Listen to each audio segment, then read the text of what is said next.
Thank you all for being here this evening, and thank you, Chelsea, for the introduction. Thank you to the Clinton School of Public Service and being a continued partner in our Changing the Story project. We are pleased tonight to share the Changing the Story Blueprint for Change. You all have copies on your tables. Please go home with that. Take a couple, share.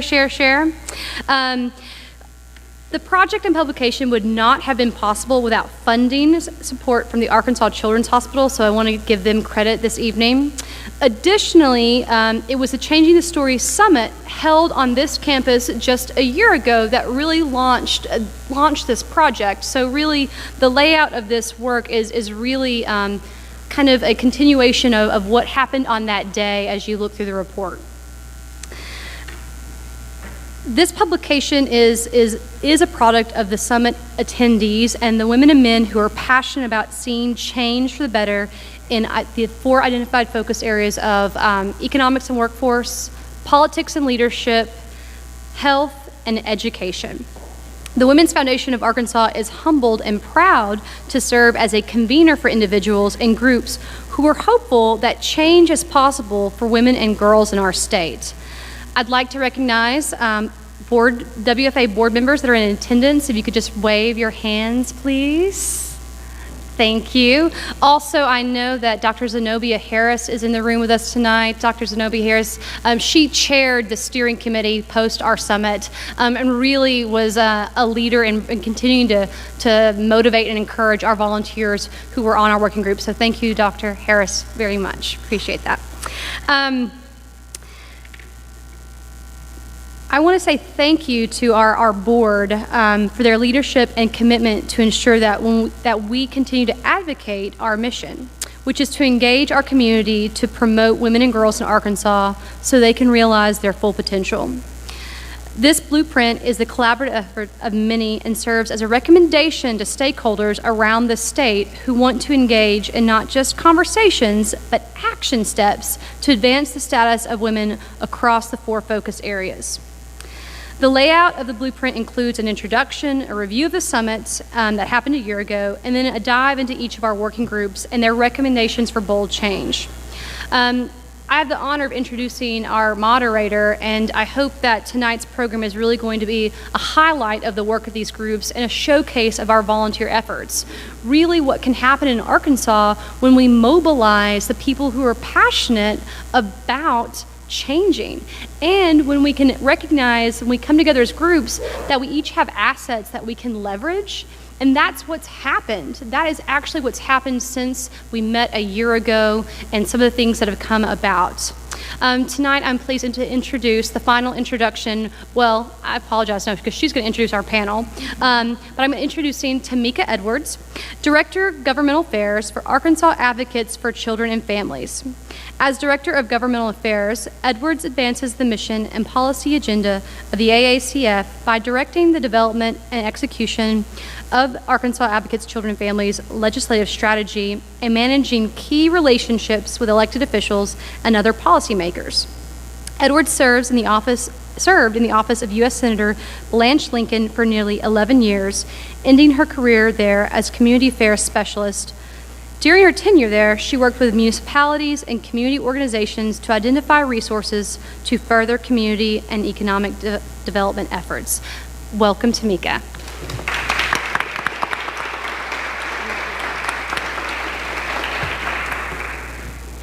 For some reason, I didn't wear my heels, so I feel a little short standing up here, but it's okay.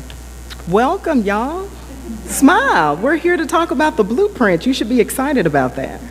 So on Friday, March 4th, 2016, many of us in this room came together to identify priorities and move forward in developing a blueprint to action in decreasing disparities and inequity for women and girls in Arkansas. More than 100 leaders and key stakeholders from throughout Arkansas came together to create a blueprint for reform, to improve the status of women and girls, and on that day, 4 work groups focused on health, education, economics and workforce, and politics and leadership. They set the stage. And today, Our panelists will talk about those actions that have happened or been planned because of that work. However, before I introduce our panelists, I'd like for those who participated in last year's summit to please stand. Y'all know who y'all are. Stop looking at each other.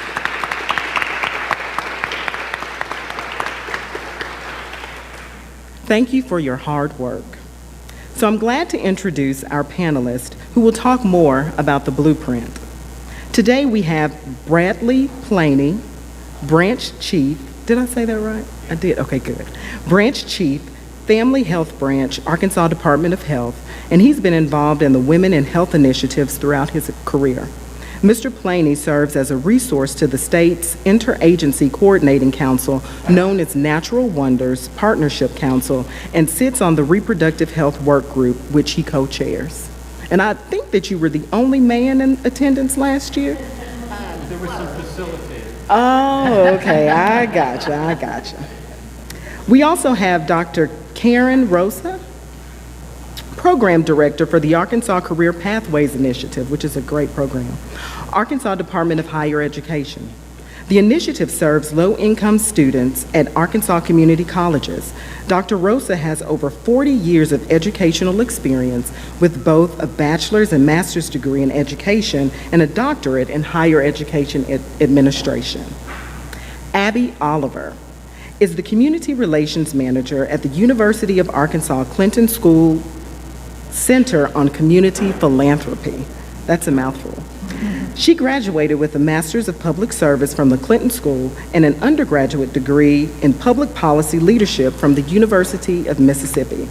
Her volunteer passion is Arkansas and women's empowerment, and she represented and was a part of the Economics and Workforce Working Group.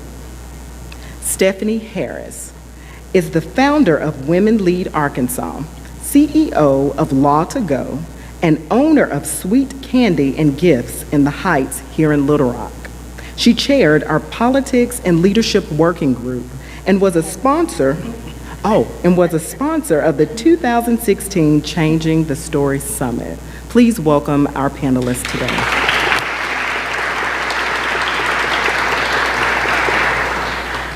So let's dig right in, because I think that it's important for each one of you to go through or to give a little synopsis of what your particular blueprint for your working group meant, or what the work that you've done. And so I'll start at my far right with Abby Oliver.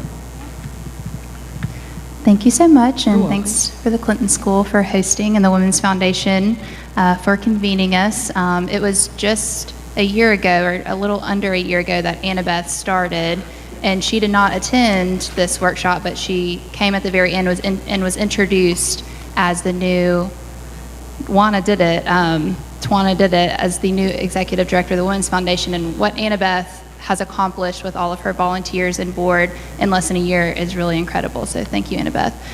So I was in the Economics and Workforce group, and surprisingly, it was the smallest group by far. There were maybe 7 or 8 people in our group. It's not as sexy as education and health and government and politics. But we came up with some bold ideas, and we've accomplished some bold ideas in the past year. Our main goal was to formulate an equal pay coalition, and we even have buttons and a Facebook page, and a website, so we're really official.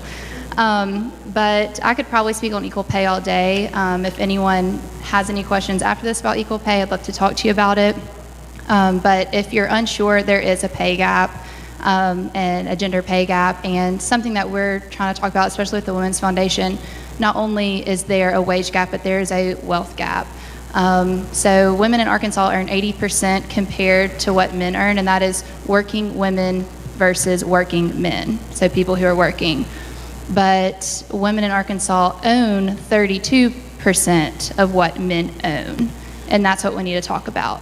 And when you're talking about economic security of women, that's what we need to hone in on, and that's what Annabeth is trying to do with her Women of Promise initiative.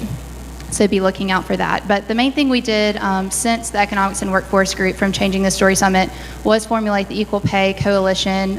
Some legislation did come up this session that failed miserably in committee, and we had a few people here, so thank you all who were there at that. But at least we're starting the conversation, and it's sad to me that equal pay legislation is going to fail. It's something that we all know is an issue that is real. There are numbers out there, and if any of you want to talk about it afterwards, I can give you all the numbers, but I won't bore you with all that. Our second overall goal is to establish family-friendly workplaces, and as you know, some legislation did pass on that, so congratulations. And our last goal is to increase entrepreneurship and business ownership among women through access to capital and business support, and that's something that we're going to be working with Annabeth in the Women of Promise initiative for the Women's Foundation in the coming years. But we feel really excited that, we've started the Equal Pay Coalition, and Equal Pay Day, 'cause I don't know if I'm going to say it again, is April 4th. That's next Tuesday, and that's the day into the year that women must work to catch up with men's earnings from last year. So not only have we been working a few overtime hours, we've been working a few overtime months. So it's going to be your day on Tuesday. We have local businesses, restaurants, and retail businesses.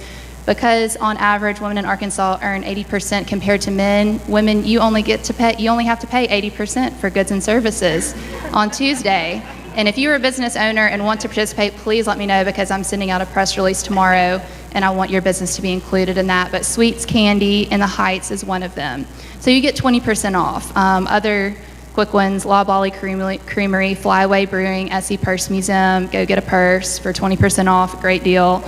So it's your day. You deserve that, right? Thank you. Stephanie? So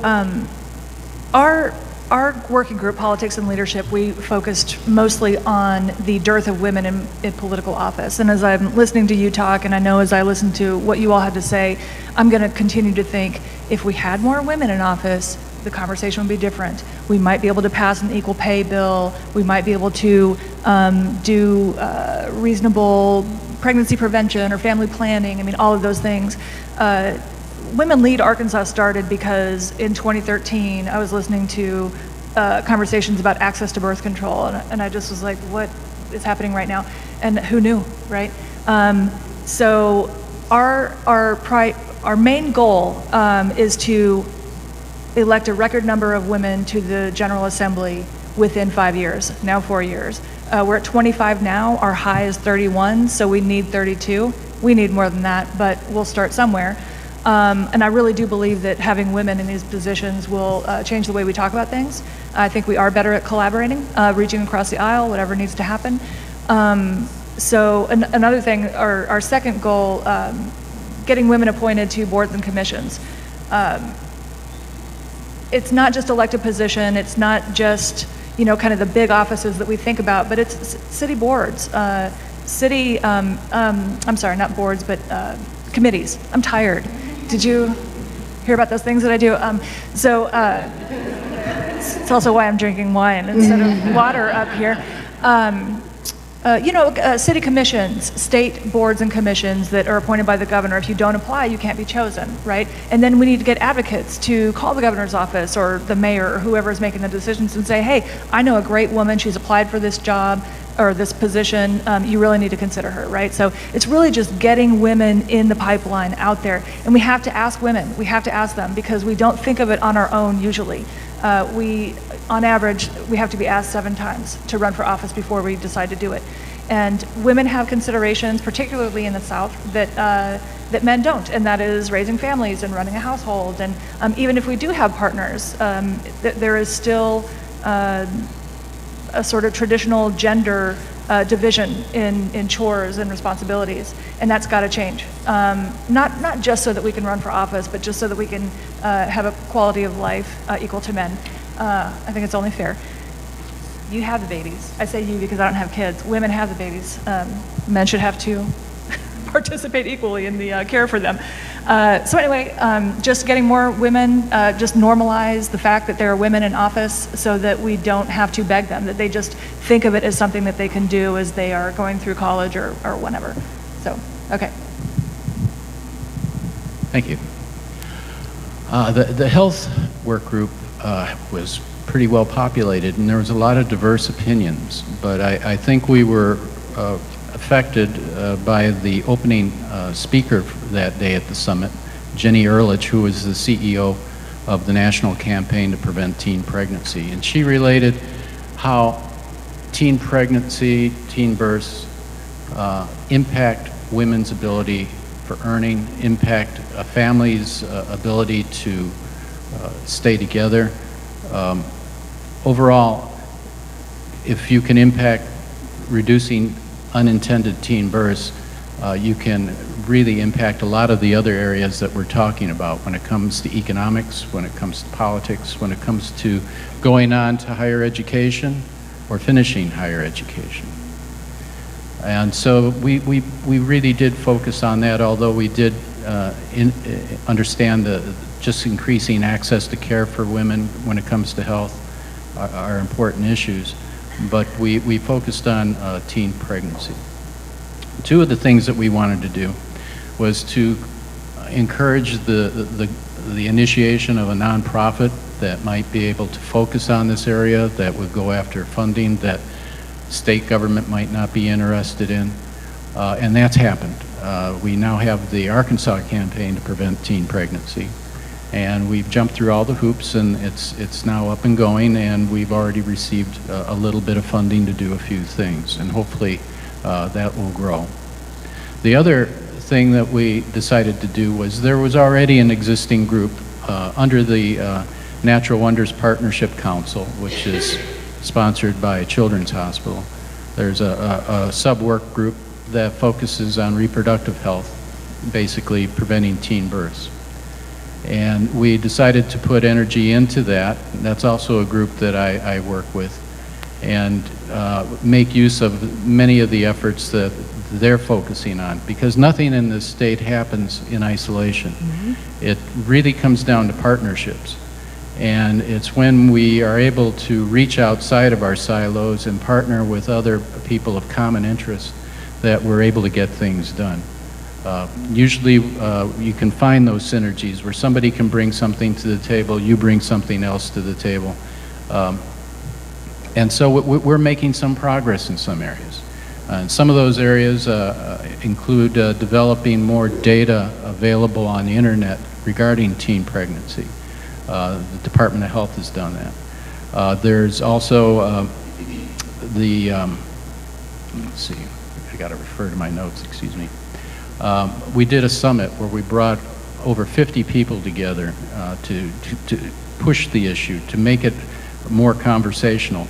We also, Medicaid had developed a project to increase the use of long-acting reversible contraception, and we went to them and told them about what we were doing with teens and focusing on 18 and 19-year-olds, which are really the driver of why Arkansas has the highest teen birth rate out of all the states in the country.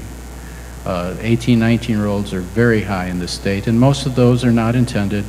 Most of those are not to married individuals. This is an area that really needs some addressing. We also, they worked with AFMC, and AFMC developed really nice educational packages, models that they went out and they took to all the providers that they could, all the colleges, all the universities, a lot of the individual providers in the state, to provide them the tools that they need to encourage the use of long-acting reversible contraception. The advantage of that is that, especially when you're talking about teens, if they choose to use any contraception, oral contraception is good, but they tend to forget more often than most. So the long-acting reversible contraception is more appropriate in many cases. We also, the Department of Higher Ed, and I imagine, Karen, you're going to get into this,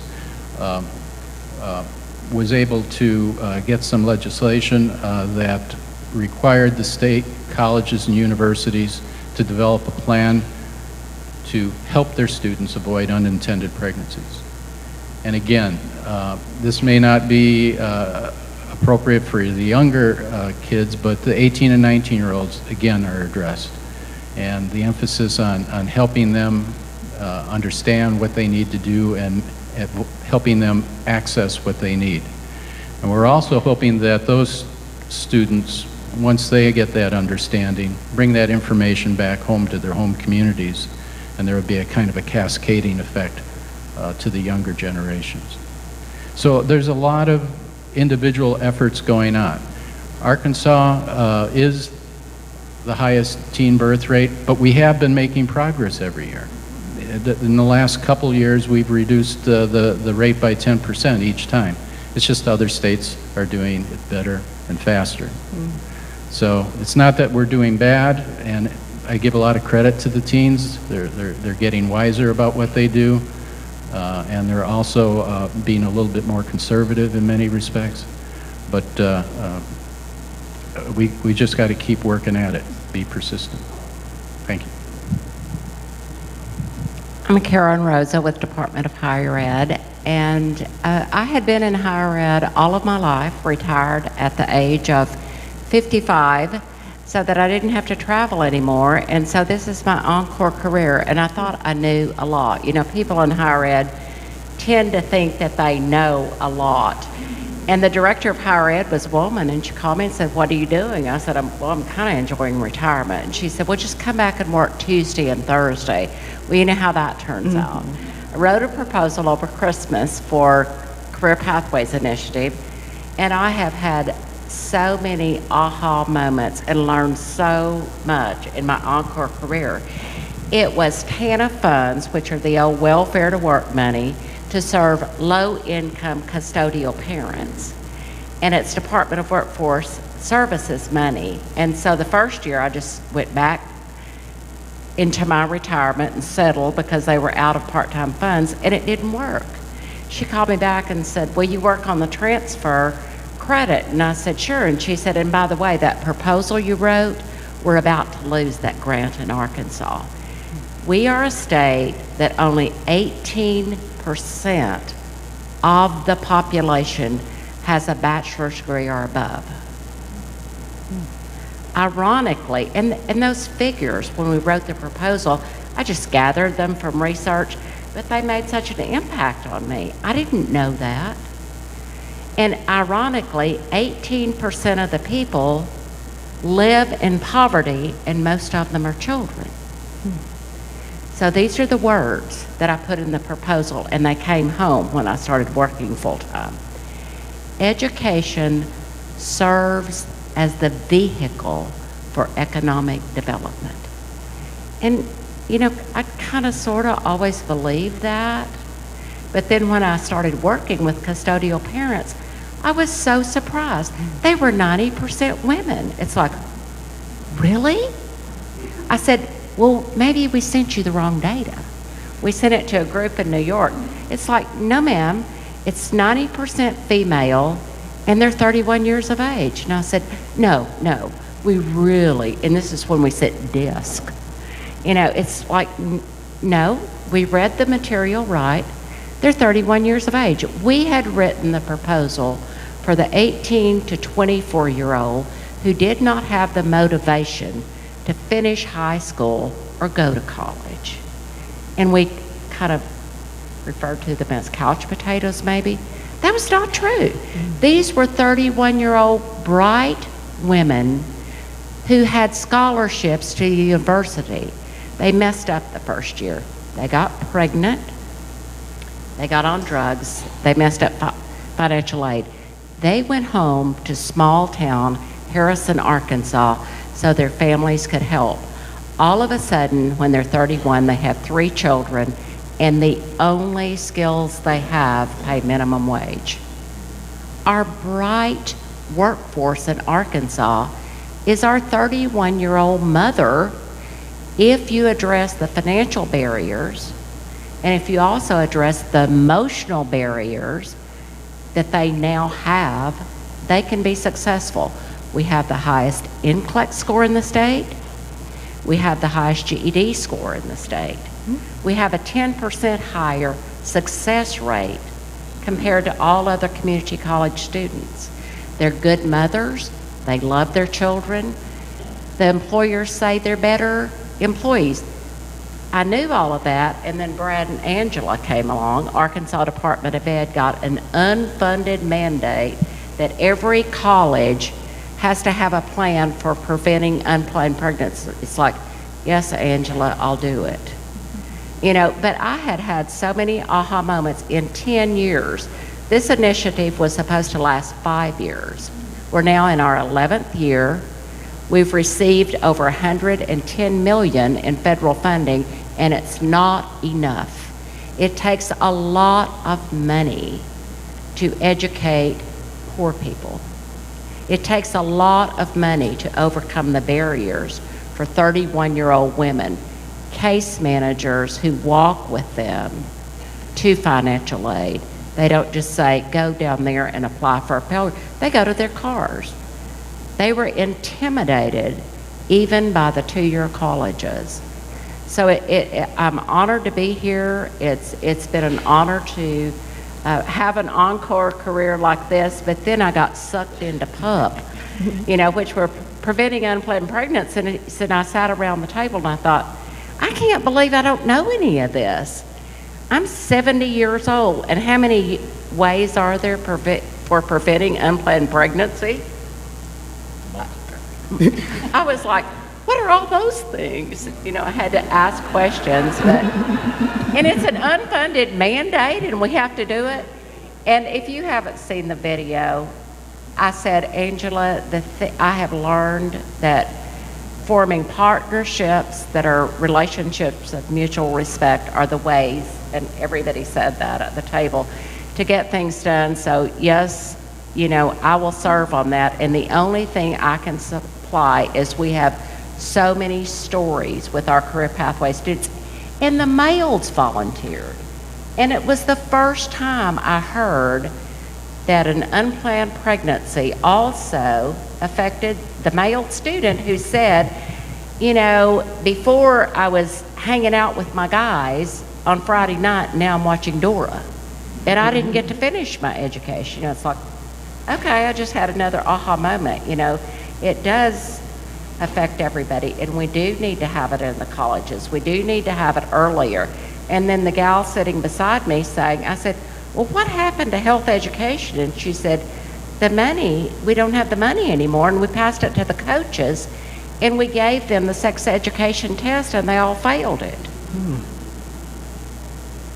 You know, so as a group, so I came to the summit, and at 70, I quit joining women's organizations. I thought I was finished.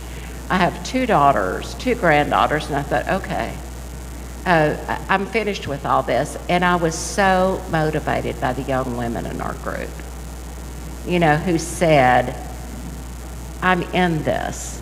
You know, I want to do something. Just like you said, we're about action steps. We're not about anything else. And they started forming the headlines for the paper.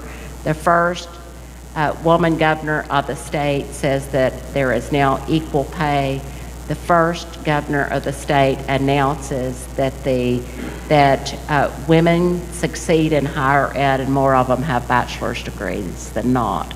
So that was just such a moving day for me, and kind of another aha moment of there are still people that believe. And Brad and I just talked before, the person at our office who does the preventing unplanned pregnancy is not paid anymore. She just took it on as another duty as assigned. We produced a video for the colleges. You know, they haven't always been grateful, and they may not be, you know, for that. But it's there. You know, we've done it. The bachelor's degrees and the degrees among the low-income women, we've enrolled over 30,000. We have awarded over 37,000 certificates, degrees for custodial single-parent women generally to go to work. And I receive thank you notes every day to say I was living in my car with my son. I moved here from Texas. I live in Harrison, Arkansas. I'm now an LPN. So that's enough for me to hear that. Good, thank you. I know that we'll need to set aside some time for questions, but I do have one question for you all. So as you think about these goals, how can audience members get involved? Ask women to run for office.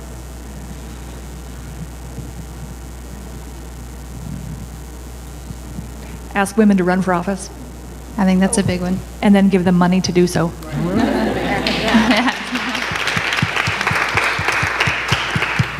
Yeah, I'd say it's, don't be shy to ask questions and educate yourself. I mean, honestly, I didn't know much about equal pay before a year ago, and now I feel like I can fire back with arguments in my back pocket about why it's real and about why, this is such an important focus for Arkansas women. I think when it comes to the teen bursts in the state, it's really, it can't be a top-down type of movement. It's got to be a bottom-up. And so getting involved in your own community, and that may be joining the school board, that may be working with your church to reach out and provide the kind of education, whether that be the facts or whether it's all about relationships. And relationships are essential. People need to understand the difference between a good relationship and a bad relationship.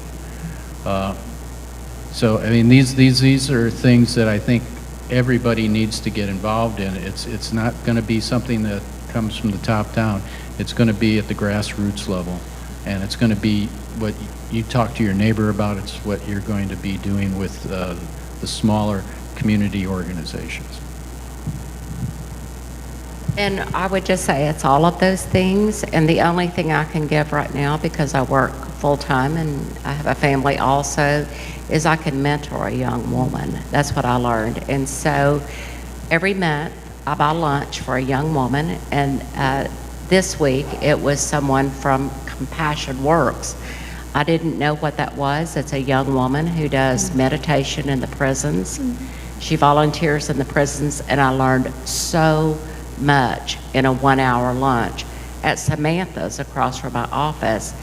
And so I would just say, do what you can do. If you can be a mentor for a young woman, if you can listen to the young woman like I did in the group, it will motivate you. And I listened to the women who were commissioned by Bumpers that day to do the study on women, and they were still working. So, that motivated me. Abby? Speaking on both the last two ideas, I think it's about, mentoring and trying to help even the little ones, toddlers, understand, what it means to be a woman growing up in the next few decades. The woman who wrote Americana and We Should All Be Feminists, I can't think of her name, but Anna Bess in an article, and she just wrote a new little tabletop book, how to teach your newborn daughter to be a feminist in 15 points. And it is incredible, because my sister just had a little girl, and I want to send it to her. And if I have a little girl or a little boy, I want to give those, same ideas. And I think that's something we can all do, especially in the South. Maybe we get too comfortable with how things are. Even progressive women might get too comfortable with how things are. So really be willing to just try to change the mindset. Yeah, put yourself out there. So with our few more minutes together, I'd like to open the floor up to any questions that you may have. Dr. Williams? Thank you. I applaud you for all the work that's been done. I'm in agreement completely with these goals, with the objectives. I'd like to get your insight on strategies or approaches that we can take to really raise the visibility of these goals to a level of urgency, to get these ideas seen as a fever pitch. Otherwise, my concern is that folks will begin to see these as things that we can get to eventually, that at some point we'll get to that issue. But these issues are important, and they need to be raised as a priority.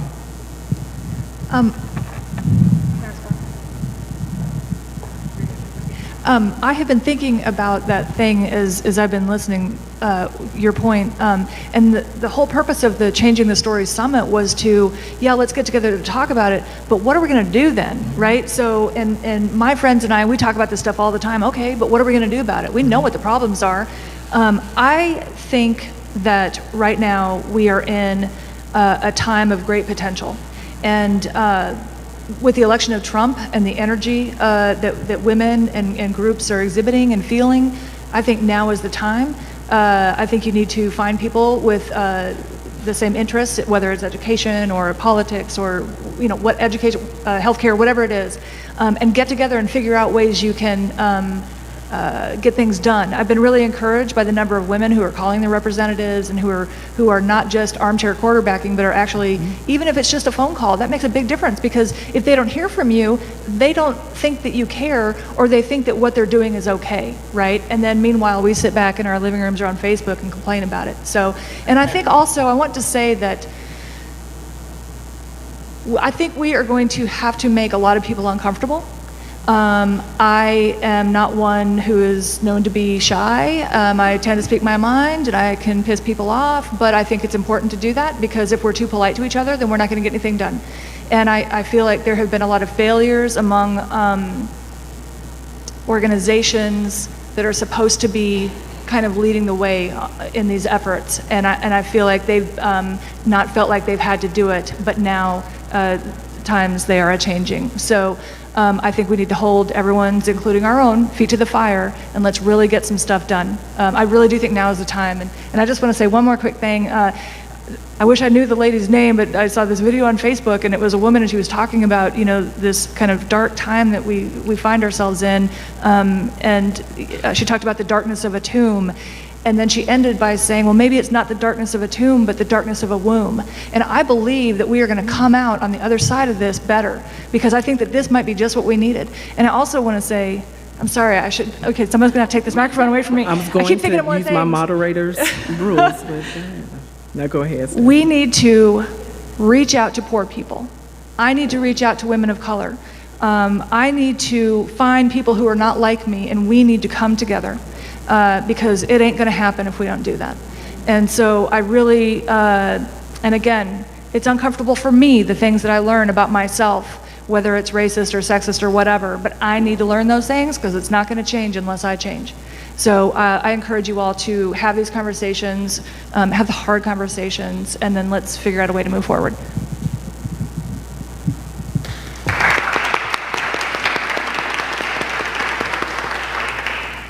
I second what Stephanie has to say about impacting especially the decision makers.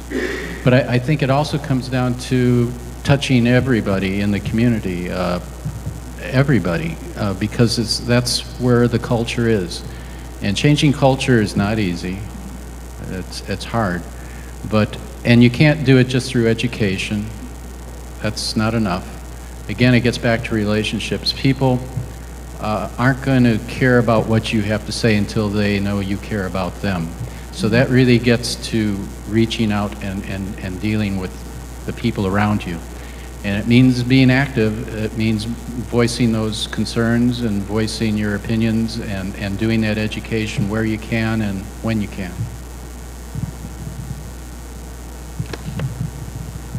So I have a shameless plug. So earlier this month, or maybe a couple of months ago, Annabeth and I had a good long conversation about, so everybody's picking it up. That was my subliminal message. Good job, y'all. So we just had a conversation about women in economics in this state. And when she introduced me earlier, you know that I work for Arkansas Advocates for Children and Families, and we are celebrating our 40th year as an organization. Yay! And two of my colleagues are here with me. They didn't know that I would put them on the spot, but we have our Healthcare Policy Director, Marquita Little, and our Outreach Director, who also facilitated a work group over a year ago, as well as our Outreach Director, Carrie Cernell. Carrie.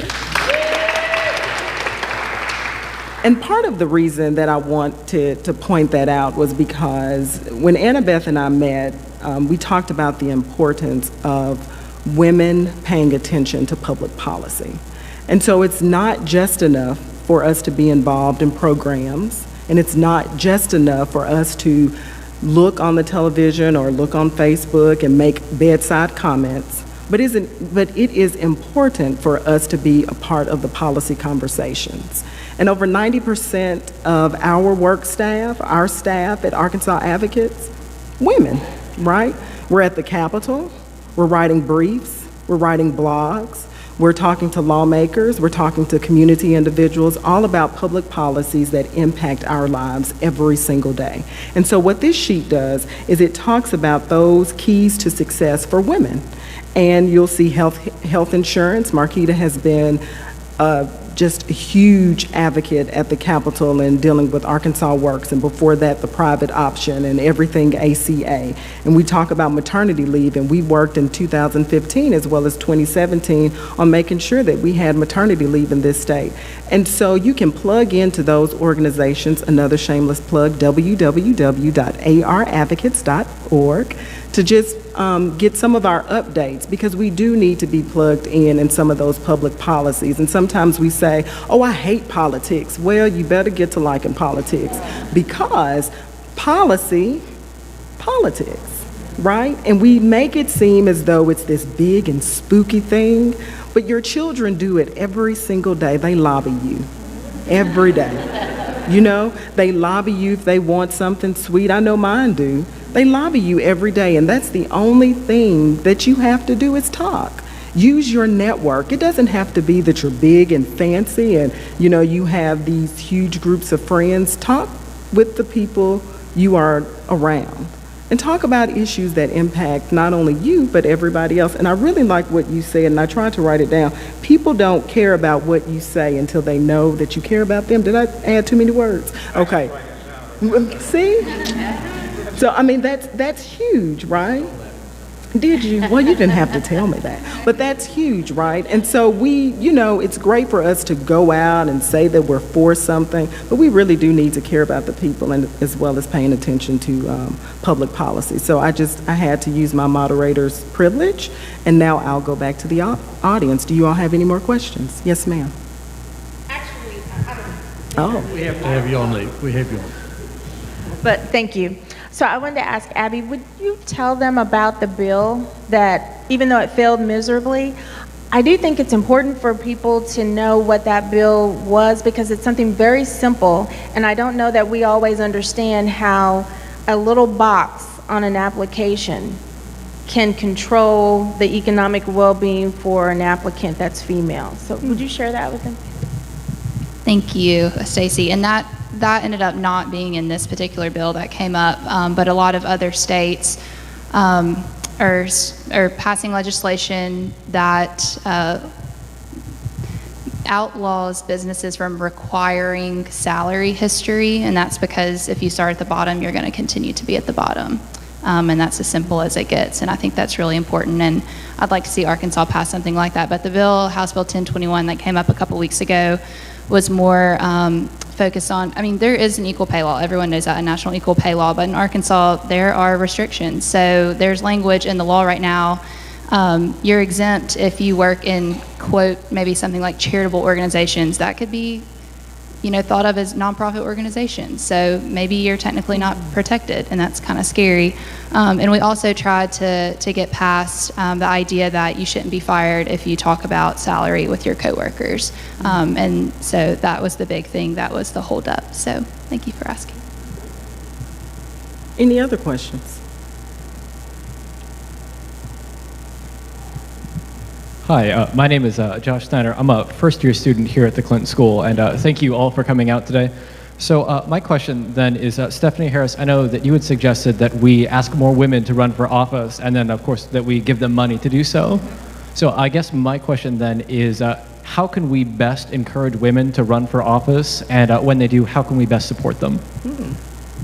Well, again, money. It's harder for women generally to ask for money, and then when they do, they tend to get less than a man would get in an equal position. I have lots of anecdotes from women who have run for office who know for a fact that someone gave the male candidate, not in the same race, but in the same area, $500, but the person would only commit to $200 for her, right? And so, I mean, this is public information. You can see what people are donating. and I think I said this a little bit earlier, you know, we don't think of ourselves, we tend to not think of ourselves as politicians, as leaders, because we are taught not to think of ourselves that way, right? We are supposed to be the kind of demure women and kind of, you know, take a step back and not be, you know, toot our horns and those kinds of things. So to the idea of running for office, and of course we see what happens when women do run for office. You know, we tend to focus on women's appearance, and I know plenty of female candidates who are asked, who's watching your kids while you're out here, you know, on the campaign trail. That's right, that's right. And so, you know, if you have a partner who wants to run, take care of the kids, do the dishes, whatever. I mean, you know, I believe that the most successful female politicians have very supportive partners, and they take on a lot of the responsibility that women otherwise would. So that's really important. But again, just convince women that they are qualified, right? I mean, we see all the time men who run for office who are not qualified. President Trump. I mean, you know, and so, I'm sorry, I don't mean to make this partisan, but I mean, really, it's true. Men, we have to prove ourselves in ways that men don't. And unfortunately, it makes a positive difference if men vouch for us, right? Because then it makes us a little bit more viable. But I will say, this is not all doom and gloom. The good news is that women are winning if they run. So especially if they can get through their primaries, they have an equal chance of winning than the men do. But we just need to get women to do it. We have time for one more question. Well, there is another question. Oh, there you go. Go ahead. For Mr. Planey, you talk, and also Dr. Rosa, you talk a lot about college efforts at the college level to prevent teenage pregnancy. What's happening at the secondary or even primary school level to promote meaningful sex education? Nothing. Those decisions will vary from school to school. It depends on the school board. That's why I was suggesting that that's a good place to get involved. Depends on the school. Brad and I had this conversation. We're like Sonny and Cher before. I interviewed my 14-year-old granddaughter yesterday because I was prepping, and I told her what PUP meant and how I got involved, you know, that preventing unplanned pregnancy. And she said, they don't do that at our school. She's 14. Will they do it at my school next year? And I said, it's a Catholic private school. I really doubt it. Well, it's, as I say, it varies from school to school. And we heard from a lot of them in our meeting that actually knew less than I did. You know, there's some, which was surprising. There's some minimal standards that have to be addressed, but they're interpreted quite broadly. So it really, the variation is great.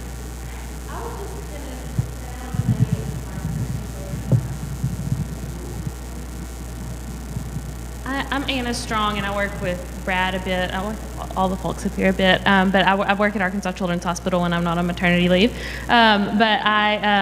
We have, through the Natural Wonders Reproductive Health Group, a small amount of dollars going to a consultant who will be doing some pilot sites at high schools around the state with evidence-based health education. That actually, the toolkit was developed by a Clinton School student as a project last year. So it's a really nice show of all the partners, and many of the partners in this room kind of coming together, and we in Children's Hospital supporting the person who will be doing that work financially, but it's a combined effort of the Natural Wonders Reproductive Health Group that Brad co-leads with some other folks as well. So just wanted to give that shout out. It's a very small pilot. It's only like 3 to 5 sites, but it is something, it's a step in the right direction. So that's our last question. And comment, Anna. Anna used to work at Arkansas Advocates as well, so we sprinkle throughout the world. So thank you all for coming tonight.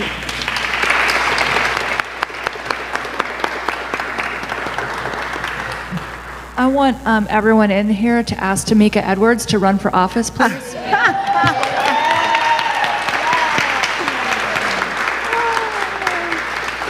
Soon, I'm sure, soon it will be. Well, thank you. Yeah, get your checkbooks out, y'all. So thank you so much for giving me this opportunity to moderate, Annabeth, and everyone here. It's so good to see everyone here on such a nice night to talk about issues that are really important to women. And please pay attention to public policy. It controls everything. Come on, Annabeth. It controls everything that we do, from flipping a switch to walking on these floors. Everything has something to do with public policy. So pay attention, y'all. Thanks. Thank you. So, and before we enjoy the food, there's lots of food and beverage. I just want to say, again, a profound thank you to our panelists, our moderator, Clinton School Dean Rutherford. Thank you, our board that's here, all of our steering committee.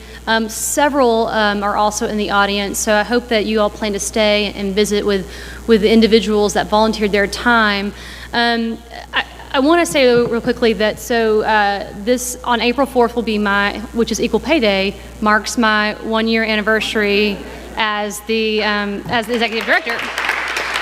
And I've learned a lot in the last year, and my job is to really is to educate people about who we are and what we do as a women's foundation, and so who we are and what we do is we are trying to learn more about women's economic circumstance by understanding each of these focus areas, because economic equality isn't going to happen for women in Arkansas if we actually don't fundamentally address these things.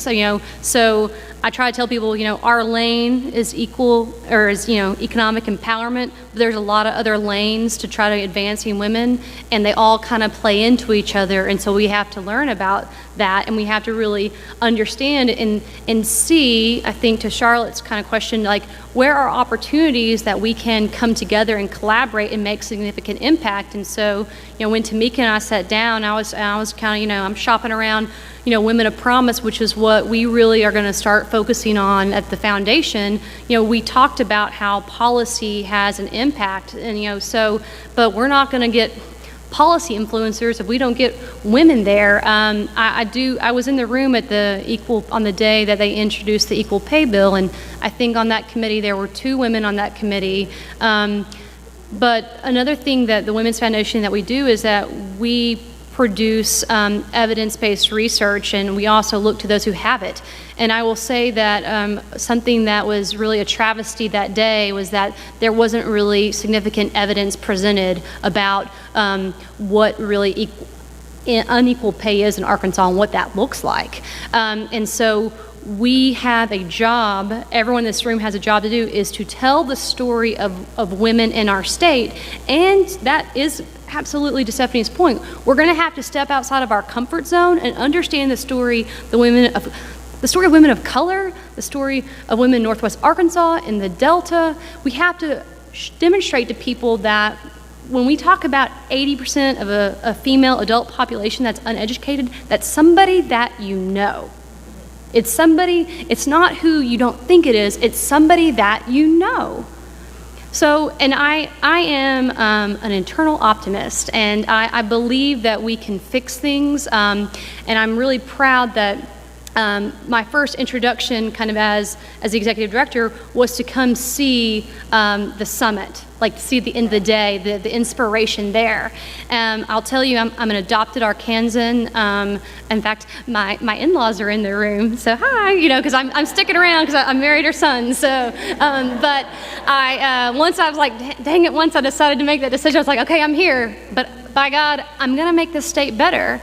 And I obviously can't do that alone, but our state is small enough to where we can see significant change. And there are a lot of incredibly smart people. There's a lot of incredibly groups that are happening and mobilizing now. It's going to take a concerted effort, collaborating, identifying assets that each of us brings to the table and working on those. And again, that's why we're excited about continuing to work with lots of agencies as we work on the issue of women's economic empowerment. And really, we've got natural partners to do that, but we're also going to endeavor to continue to understand the story of women in Arkansas, because we have to understand that story and the root causes of problems if we're gonna address that change. And so I'm just so thankful that you all came here.